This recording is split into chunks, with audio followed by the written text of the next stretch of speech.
बच्चों के बाद की टफ़ रूटीन में ना जो चीज़ हम लोग सबसे पहले भूलते हैं ना वो है हमारा अपना आप। मैं ना थंबनेल के अल्फाज पे ना आप सब बहनों से माफ़ी मांगना चाहूँगी, लेकिन साथ ही साथ ना बोलना चाहूँगी कि वाकई ही कुछ ख़वातीन की रूटीन ना बिल्कुल गधे की तरह होती है।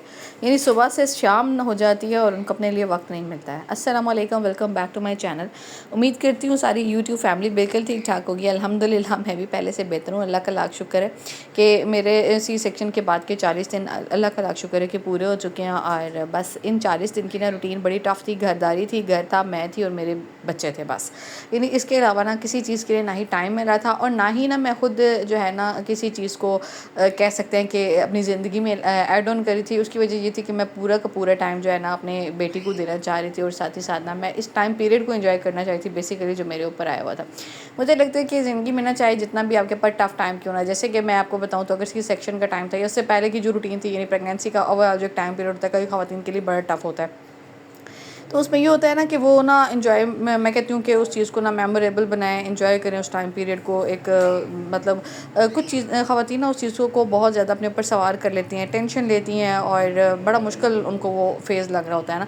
लेकिन मैं आपको बताऊँ तो कि through out the time period ना 9 मंथ मैंने बहुत एंजॉय किया। आप सबके साथ रूटीन के व्लॉग भी शेयर किए, रूटीन के काम भी किए, अपने आप को एक्टिव रखा, सारी चीज़ें देखी।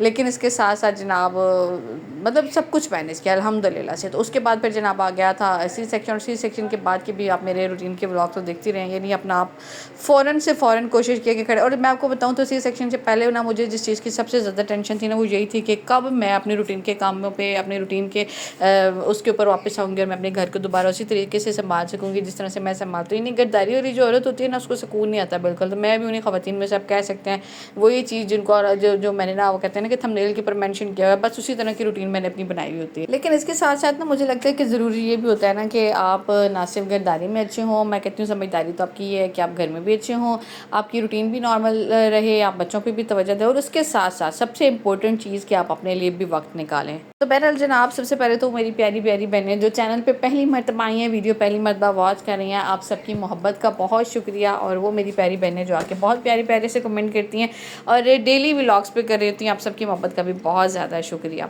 चैनल को सब्सक्राइब कर दीजिएगा और वीडियो को अंत तक ज़रूर देखिएगा। तो सबसे पहले मैं आपको दिखाऊँ तो ये ना मेरी टेलर ने ना खुद ही से जो है ना एक छोटू सा फ़्रॉक मेरी रीशा के लिए बना के भेजा है कि यहाँ पे ना इसका जो साइज़ है या नाप कह सकते हैं आप ट्राई कर लें बेबी, क्योंकि मैंने उसको बोला था कि मुझे ना गर्मियों की इस तरह हल्के हल्के से बना दो, क्योंकि गर्मियों में ना बच्चों को बाज़ार के कपड़े और वो जो ना मोटे स्टफ़ में बनाना बड़ा मुश्किल होता है और बच्चों को गर्मी बहुत ज़्यादा लगती है। तो मैं प्रेफर करती हूँ कि घर ही में ना लेके हल्के फुल्के से कपड़े जो है ना बंदा बना ले। उसके बाद फिर मैं आपको दिखाऊँ तो जो मैं गर्मियों के कपड़े लेके आई थी ना उसमें से एक सूट जो है ना मैंने सिलवा लिया था अपनी टेलर से और ये अल्लाह का शुक्र है कि भाई सिल के उसने सिलाई करके भेज दिए। और बस ये चिल्ले के बाद इंशाल्लाह मैं यही सूट पहनूंगी और अम्मी के घर जाऊँगी। मैं आपको दिखा देती हूँ कि ये बना किस तरह से था। सबसे पहले मैं उसको बोला था कि ये वाला सूट सिलाई कर दो और ईद के लिए जो आप बहनों ने बोला था ना मुझे कि आप जो है ना वो येलो वाला ईद के लिए बनवाए लेमन कलर वाला, तो मैंने वही वाला बनवाया। आप सबकी राय को जो है ना मलहूज़े खाते रखते हुए तो आप सबकी राय के कमेंट्स का बहुत ज़्यादा शुक्रिया। तो बहरहाल जनाब ये शर्ट ना कुछ इस तरह से बनी और आजकल ना शर्ट के साइड्स पे जो बॉर्डर आता है ना वो मैंने उसको बोला था कि इसके ना साइड्स पे लगा देना, तो बस इसी तरीके से उसने बनाया था। तो इस वजह से मैंने ना इसके बॉर्डर पे ना ज़्यादा कोई वो नहीं लगवाई थी, उसको क्या बोलते हैं वो आजकल जो है भी है ना, अब पता नहीं मुझे माइंड में नहीं आ रहा उसका नाम। बहरहाल जनाब यहाँ पे मेरी जो शर्ट है ना ये भी बन के आ गई थी और कुछ इस तरह का शलवार स्टाइल का जो ट्राउज़र है ना मैंने बनवा लिया था। पहले मेरी टेलर जो है ना वो ट्राउज़र काफ़ी लंबे कर देती थी, इस दफ़ा स्पेशली मैंने उसको ताकीद की भाई मेरा लंबा ट्राउज़र ना बनाना बहुत। तो बहरहाल जनाब यहाँ पे मेरे गर्मियों का एक सूट जो है ना वो सिल के आ गया, बाकी 3 अभी टेलर के पास ही हैं फ़िलहाल, वो सिलाई नहीं हो के आए हैं। जब वो आएँगे तो इंशाल्लाह मैं आपको वो भी ज़रूर दिखाऊँगी। और उसके बाद ना एक नई चीज़ जो आजकल बड़ी ईद के लिए हो रही है ना वो ये स्टिकर्स आप सब ने यकीनन बाज़ार में देखे होंगे, कुछ फ्लावर्स वाले भी आ रहे हैं और कुछ इस तरह के आ रहे हैं। जब कोई नई चीज़ और फातिमा की दादो फातिमा के लिए ना करें स्पेशली ड्रेसिंग के मामले में ना तो ऐसा हो नहीं सकता है। तो बहरहाल जनाब वो लेके आ गई थी ये बकरे वाले स्टिकर और ये जनाब फातिमा की शर्ट पे लग रहे थे। एक जो है ना ड्रेस तो फातिमा को हो चुका है तैयार, मैंने आपको दिखाया नहीं है लेकिन इंशाल्लाह मैं आपको जल्दी दिखाऊंगी। मैंने आपको बताया था ना कि मैंने ना ईद के लिए फातिमा की दादो को ला के दिया था कपड़ा और इन्होंने माशाल्लाह खुद ही से बनाया। और भाई फातिमा की दादो तो डिज़ाइनर हैं डिज़ाइनर मैं कहती हूँ ऐसी डिज़ाइनर दादियाँ हमारी क्यों नहीं थी। बहरहाल जनाब यहाँ पे देखें ये इस तरह से बकरा जो है ना वो आ गया हमारा शर्ट के ऊपर और ये फातिमा ने इसकी कुर्बानी करनी है इस बकरे की, और जो दूसरे वाला बकरा है ना उसकी कुर्बानी जो है ना वो अरीशा की तरफ से होगी इंशाल्लाह तो बहरहाल जनाब ये 2 बकरे आ गया हमारी शर्ट के ऊपर। और आजकल ना इस तरह के कपड़े और इस तरह के स्टिकर्स बड़े ट्रेंड में चल रहे हैं। तो बहरहाल जनाब ये जब तैयार हो जाएंगे ना सूट तो मैं आपको तब दिखाऊंगी। इसका जो कलर है ना पता नहीं वाइटिश टाइप आ रहा है, ये वैसे बेबी पिंक से कलर का, लाइट पिंक से कलर का सूट है। और वैसे भी ना गर्मियों में लाइट कलर जो है ना अच्छे लगते हैं, बल्कि बच्चों पे तो ना मुझे वैसे भी लाइट कलर जो है ना वो बहुत अच्छे लगते हैं। तो बहरहाल यहाँ पे बस ये दूसरे वाला ना तरीका इसका बाजी ये स्टिकर को रखते हैं यहाँ पे शर्ट के ऊपर, जहाँ पे भी आपने लगाना है बस इस तरीके से ना इसको ज़रा सा इस तरह से प्रेस करते हैं। तो ये जो प्रिंट होता है आजकल तो पूल वाले भी आए हुए और काफ़ी सारे बाजार में, मेरे ख्याल से ये 50 रुपये का एक मिला था, जबकि ईद के नज़दीक ने यही स्टिकर जो है ना अब 100 रुपये में मिल रहे हैं। बहरहाल जनाब उसके बाद फिर मैं आ गई थी बाहर और मैंने कहा चलें जल्दी जल्दी से जो क्लीनिंग है ना थोड़ी बहुत वो कर लेते हैं। और बाहर आई तो जनाब फातिमा जो है ना वो देख रही थी कार्टून, और माशाल्लाह से आगे आने वाली गर्मियों की छुट्टियां। तो मैं सोच रही हूँ कि बच्चों की रूटीन मतलब क्या रखेंगे कि हमारी जो है ना ये 3 महीने की जो वक्त है ना ये हमारा कैसे कटेगा, मतलब मुझे समझ नहीं आती। अब ये पहली दफ़ा समर्स फातिमा के आ रहे हैं जो है वो, मतलब कहने का ये है कि स्कूल के टाइम में आप कह सकते हैं कि पहली दफ़ा समर, और लास्ट टाइम जो है ना फातिमा 3 ईयर्स की थी, माशाल्लाह 4 ईयर्स की हो चुकी है। तो मुझे ये होता है कि पता नहीं इसका टाइम जो है ना कैसे गुजरेगा। बहरहाल यहाँ पे फातिमा जो है ना देख रही थी कार्टून सिंड्रेला लगा के, तो जनाब मैं जनाब अब आ गई थी क्लीनिंग के लिए। तो बहरहाल जनाब कुछ आइडियाज़ इंशाल्लाह आपके साथ आने वाले वक्त में शेयर करूँगी, क्योंकि मुझे पता है कि माएँ बहुत परेशान है कि बच्चों की छुट्टियाँ हम लोगों ने किस तरह से गुजारनी है। सारे आइडियाज़ इंशाल्लाह आपके साथ शेयर करेंगे। तो फिलहाल जनाब आगे चलते हैं, घर की क्लीनिंग वगैरह करते हैं। मैं आपको बताऊँ तो बस आज जो है ना मैं क्लीनिंग के साथ साथ ना खुश भी बड़ी हो रही थी कि मैंने जाना है अपनी अम्मी की तरफ, और बस अपनी तैयारी शैरी जो है ना वो भी करेंगे और फिर जाएंगे अम्मी की तरफ। कल जनाब बस जल्दी जल्दी से क्लीनिंग की मैंने, और उसके बाद फिर अपनी थोड़ी बहुत पैकिंग वगैरह करनी है। अच्छा पहले तो ये होता था ना जब शादी के बाद जो है ना आप सिंगल होते हैं ना बस एक पर्स उठाना होता है और आपने चले जाना होता है मेके। और मुझे नहीं पता कि मेके जाने के टाइम पे ना हमारे पास होता है एक ही बैग, और जब वापस आते हैं पता नहीं 2 3 4 थैले क्यों जाते हैं। ऐसे ऐसे मेरे साथ होता है, आपसे बहनों के साथ भी होता है, कमेंट में ज़रूर बताइएगा।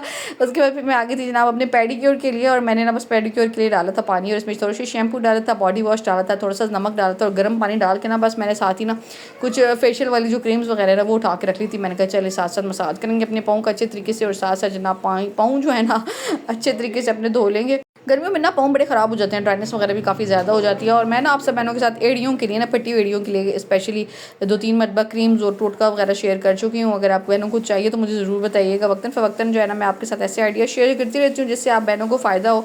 तो जो बहनें पहली मरतबा मेरे व्लॉग देख रही है ना तो अपने सब्सक्राइब ज़रूर करना है।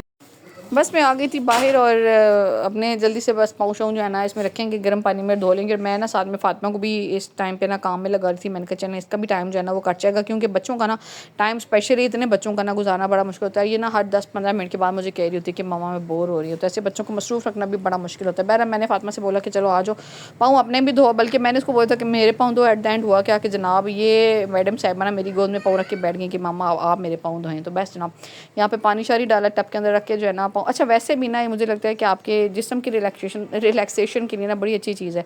आप वैसे भी थके हुए, आपकी टांगों में दर्द वगैरह होना या पाँव वगैरह में दर्द हो, तो आप थोड़ी देर के लिए अगर पाँव रख के बैठ जाते हैं टब में तो ये है कि जनाब आपको थकन जो है ना वो काफ़ी हद तक कम हो जाती है। उसके बाद फिर मैं चली गई थी पार्लर में, और जाके जनाब अपनी प्लकिंग श्लकिंग कराई, और बाकी की जो वो कहते हैं डेंटिंग पेंटिंग वो सारी करवाई। और उसके बाद जो है ना ये सारा काम मैं आपको बताऊँ ना, कुछ बहनों को ना बड़ी टेंशन होती है कि जनाब हमारे जो है ना वो महीने में 2.5 3 4 5 हज़ार रुपया जो है ना वो पार्लर में लग जाना है। तो बोलना चाहूँगी कि कोशिश करें ना कि जो पार्लर में इतनी महंगी महंगी क्रीमें आप देख रहे हैं ना ये सारी ले के ना तो घर ही पे मंगा के रख लें। एक दफ़ा का आपका खर्च ज़रूर हो जाता है, लेकिन ये कि एटलीस्ट आपकी वही चीज़ ना 2 2.5 साल तो कहीं नहीं जाती है। तो वही जो खर्चा आपने एक महीने में 4 5 हज़ार रुपये लगा देना है ना पार्लर में, वही खर्चा 1 2 दफ़ा आप करें, और ये सारी प्रोडक्ट्स ना मंगा के अपने घर पर रख लें, और ख़ुद ही जनाब अपनी जो है ना वो कहते हैं ना कि पार्लर वाली खाला बन जाए।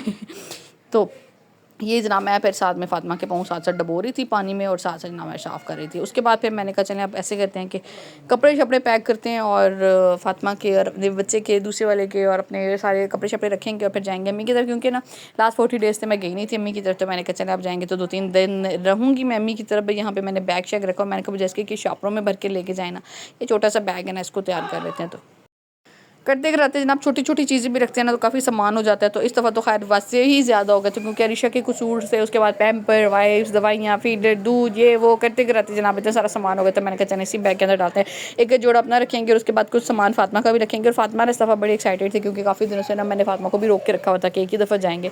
तो ये है कि बस अब तैयारी, और नानू के घर में जाने की जो एक्साइटमेंट होती है ना वो अपने लेवल की होती है। आप सब बहनों को पता है कि खैर अल्हम्दुलिल्लाह अल्लाह बाद शाद रखे मेरे ननिहाल को भी अभी भी अल्हम्दुलिल्लाह कायम दायम है, और हम लोग भी इसी तरह से खुशियों से रौनकों से इकट्ठे होते रहते हैं वक्तन फ़वक्तन अपने नानों के घर में ना। तो ये है कि मुझे अंदाज़ा है इसमें ना बच्चों को बड़ी एक्साइटमेंट होती है जब उन्होंने ननिहाल में जाना होता है।